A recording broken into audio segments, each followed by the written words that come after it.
Hi again. In Samuel Andrews' Christianity and Anti-Christianity, in their final conflict, he's in the chapter, The Tendencies of Modern Biblical Criticism. He's talked before about those who find some value in the Bible, and he goes on in this section on that subject. Of the critics who do not wholly deny the truthfulness of the Bible on a priori grounds, and yet only partially accept its statements, no classification can be made. They are all of all shades of opinion, according as their criticism is determined by their philosophy, their science, or their feelings. Many, coming to the scriptures with a philosophical theory of the order of man's religious development, will make this order the test of truth, and reject all statements that do not conform to it. It is on the principle of a psychologically possible process of development that much of the more recent criticism of the Old Testament is based. Some affirm that the Hebrews could not have been monotheists in Moses' day, for monotheism must have been a later development, and that Jehovah was simply a tribal god and the Hebrews polytheists. Nor could the Mosaic ritual have been given so early, since ritual presupposes a long period of religious development and comes at its end, not at the beginning. We may not therefore speak of the law and the prophets, but of the prophets and the law. The account of the covenant with Jews cannot be true, since the selection of one people would be particularism and make the deity partial, and therefore Jewish history is no more sacred and of no more real importance as a revelation of God than the history of any other people. This all sounds very familiar if you live in the 2020s. And in general, we may not speak of any falling away from a covenant relation, or any decline from a higher spiritual condition to a lower, but rather of a continual upward progress in Jewish history. In the destruction of the first temple and the cessation of its worship, the Jews suffered no loss. It was, in fact, we are told, a religious gain. They entered thereby into a larger liberty and a more spiritual service. So also, in the destruction of the second temple, the synagogue was a great advance upon it. Others base their criticism mainly upon scientific grounds, into which more or less pantheistic elements enter. We're told by some evolutionists that we must give up the Mosaic cosmogony and the idea of a creation. The uniform persistence of force in nature puts miracles and all divine interpositions out of the question. And biology refutes the biblical account of man's formation and shows his development from the lower animals. There is a natural law of progress in humanity. The account of the fall cannot be accepted, nor are we to accept the supernatural birth of the Lord, since nothing can come into humanity from without, all is developed from within.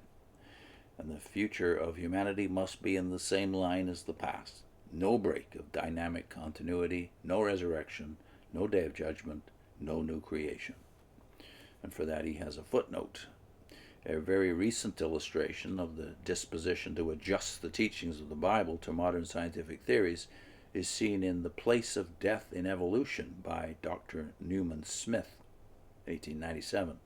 We're told by him that death had originally no moral significance, but gradually acquired one. In itself, it is both useful and beneficent, and necessary in evolution. It lifts man into a higher stage of life, and therefore will, in the end, be universally welcomed. Of course, there can be no bodily resurrection, and the resurrection of the Lord was an expression to his disciples of his spiritual identity. When a man dies, death is no more, and when all are dead, death will disappear forever. Dying is, quote, passage out of death into life. This is, of course, pure occultism in a higher critical form. When there is complete detachment of the soul from atomic matter and is brought into new and better connection with the elemental forces, the natural is completed in the spiritual. That's another direct quote from Dr. Newman Smith. This is the resurrection. Thus the earth is made a birthplace for souls which, transported at death into some other world, have there their growth and development. Also pure occultism. Dr. Smith thinks that, quote, the coming defender of the faith once given to the saints will be trained and accomplished biologist. End of quote. And then Andrews goes on. Others still reject the Bible on the ground that in many things it affronts their moral sense. An all-powerful God, being love, could not have done in the treatment of the nations what he is said in the Old Testament to have done, nor does he punish individuals or nations for disobedience to his will. Redemption from sin and evil by the death of his Son, as related in the Gospels, does not satisfy their injured feeling. For why should sin and evil exist at all? We must choose, they say, between imperfect goodness and imperfect power, and whichever taken, the Bible ceases to be authoritative.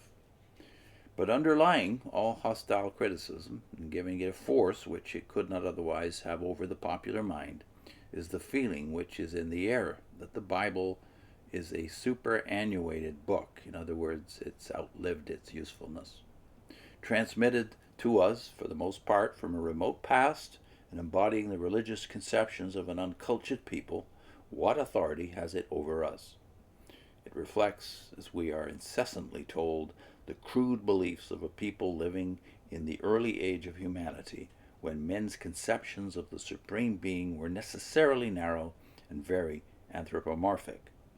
A time when any scientific study of nature was unknown, when legends were everywhere received as facts, and dead heroes were magnified into gods. It is not possible for us of this century to go back to such undeveloped forms of religious belief. We have outgrown them. Our religion must be conformed to the advanced philosophy and science of our own time, to the modern ideas of man and nature. The Bible is indeed valuable as a record of what men have believed, but its conceptions of God are the conceptions of childhood, and must now be greatly enlarged, and our relations to him be determined by our wider knowledge of nature and of humanity. More to come. Putting a link this time to another contemporary of both Andrews and all of these writers like Newman Smith, and that's William Ramsay, who was a well-known and very gifted Oxford archaeologist and an unbeliever. I think he would have classed himself as an agnostic at that point. He was an unbeliever until his archaeology took him to Turkey, modern Turkey, where he found, to his astonishment, that everything that Luke said, especially in the book of Acts, about politics and history in that region was accurate. So he would not be one like Newman Smith, prone to so easily discard or discount the Bible. So this is a video we did about Sir William Ramsay, later knighted, by the way, Sir William Ramsay, because of his contributions to British archaeology. See you next time.